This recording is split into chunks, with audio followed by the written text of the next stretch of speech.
نحمدہ و نصلی علی رسولہ الکریم، اما بعد۔ پانی کا بیان۔ مسئلہ نمبر 1۔ مطلق پانی کی دو قسمیں ہیں، ایک جاری یعنی بہتا ہوا پانی، دوسرا بند یعنی ٹھہرا ہوا پانی۔ مسئلہ نمبر 2۔ اگر بہتے ہوئے پانی میں نجاست گر کر اس کے 3 اوصاف رنگ، بو، مزہ میں سے ایک صفت بھی بدل دے تو وہ ناپاک ہو جاتا ہے۔ مسئلہ نمبر 3۔ ایسے بہتے ہوئے ناپاک پانی میں جب پاک پانی اس قدر مل جائے کہ اس کے بدلے ہوئے وصف کو دور کر دے تو وہ پاک ہو جاتا ہے اور اس کا استعمال درست ہے۔ مسئلہ نمبر 4۔ ٹھہرے ہوئے پانی کی دو قسمیں ہیں، ایک قلیل یعنی تھوڑا، دوسرا کثیر یعنی زیادہ۔ مسئلہ نمبر 5۔ جس پانی میں ایک طرف کی نجاست پڑی ہوئی کا اثر دوسری طرف نہ پہنچے، جیسے بڑا حوض، تو وہ پانی کثیر ہے، ورنہ قلیل اور کثیر پانی کی پاکی اور ناپاکی کا بھی وہی حکم ہے جو جاری پانی کا ہے۔ مسئلہ نمبر 6۔ جو حوض یا تالاب کم از کم دا در دا یا 100 مربع ہاتھ، خواہ لمبائی زیادہ ہو اور چوڑائی کم ہو، مگر اس کے ایک کنارے کو حرکت دینے سے دوسرا کنارہ حرکت نہ کرے، اگر اس میں ایک طرف نجاست پڑی ہو اور اس کا اثر دوسری جانب نہیں پہنچتا تو جدھر نجاست پڑی ہے اس طرف وضو نہ کرے، اس کے سوا جس طرف چاہے وضو کرے۔ مسئلہ نمبر 7۔ اگر کثیر پانی میں بدبو آ رہی ہے مگر یہ نہیں معلوم کہ بدبو نجاست کی ہے یا پاک چیز کی، تو ایسے پانی سے وضو اور غسل درست ہے جب تک کہ اس کے ناپاک ہو جانے کا علم نہ ہو، کیونکہ اکثر پانی بہت دنوں کا ہو جانے سے بھی بدبودار ہو جاتا ہے۔ مسئلہ نمبر 8۔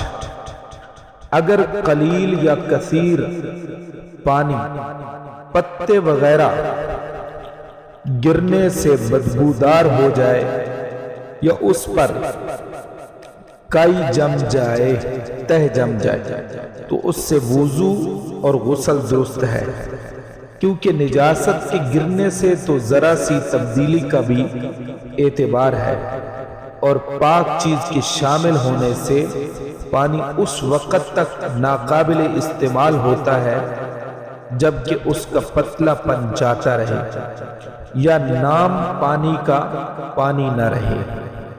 مسئلہ نمبر 9۔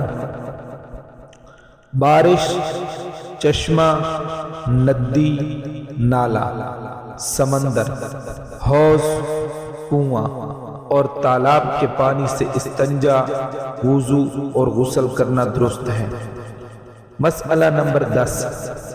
کسی پھل یا درخت یا پتوں سے نچوڑا ہوا عرق جس پانی میں کسی پاک چیز کے مل جانے سے اس کا رنگ، بو یا مزہ بدل گیا ہو اور پانی گاڑھا ہو گیا ہو، ایسا ٹھہرا ہوا پانی جس میں کوئی ناپاک چیز گر گئی ہو یا کوئی بہتے ہوئے خون والا جانور گر کر مر گیا ہو، وہ پانی جس سے وضو یا غسل کیا گیا ہو، وہ پانی جس میں نجاست کا اثر غالب ہو، اور وہ پانی جو حرام جانوروں کا جوٹھا ہو، اس سے وضو اور غسل کرنا درست نہیں۔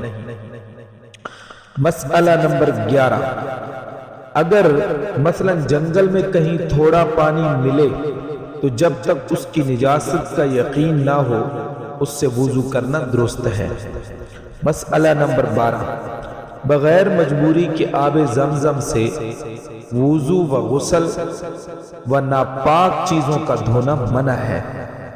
مسئلہ نمبر 13، دھوپ کے جلے ہوئے پانی سے سفید داغ ہو جانے کا ڈر ہے، اس لیے اس سے وضو اور غسل نہ کرنا چاہیے۔ مسئلہ نمبر 14، اگر کوئی کافر یا بچہ اپنا ہاتھ پانی میں ڈال دے تو پانی ناپاک نہیں ہوتا، البتہ اگر معلوم ہو جائے کہ اس کے ہاتھ میں نجاست لگی تھی تو ناپاک ہو جائے گا، لیکن چونکہ چھوٹے بچوں کا کچھ اعتبار نہیں، اس لیے جب تک کوئی اور پانی ملے اس کے ہاتھ ڈالے ہوئے پانی سے وضو نہ کرنا بہتر ہے۔ مسئلہ نمبر 15، جبکہ بدن ظاہری نجاست سے پاک ہو، اگر نہاتے ہوئے یا وضو کرتے ہوئے مستعمل پانی کی کسی قدر چھینٹیں پاک پانی میں پڑ جائیں تو وہ مکروہ تنزیہی ہے، اور برابر یا زیادہ مقدار میں پڑ جائے تو وہ پانی پاک ہے مگر پاک کرنے والا نہیں، اس لیے کہ اس سے وضو و غسل درست نہیں۔ مسئلہ نمبر 16، جس پانی میں تھوڑا سا دودھ مل جائے مگر دودھ کا رنگ پانی میں نہ آئے اس سے وضو و غسل درست ہے۔ مسئلہ نمبر 17، سرخ رنگ کی پڑیا پنکی جو کنووں میں ڈالی جاتی ہے اس کے پانی سے اور جس پانی میں خوشبو پیدا ہو جائے اس سے وضو و غسل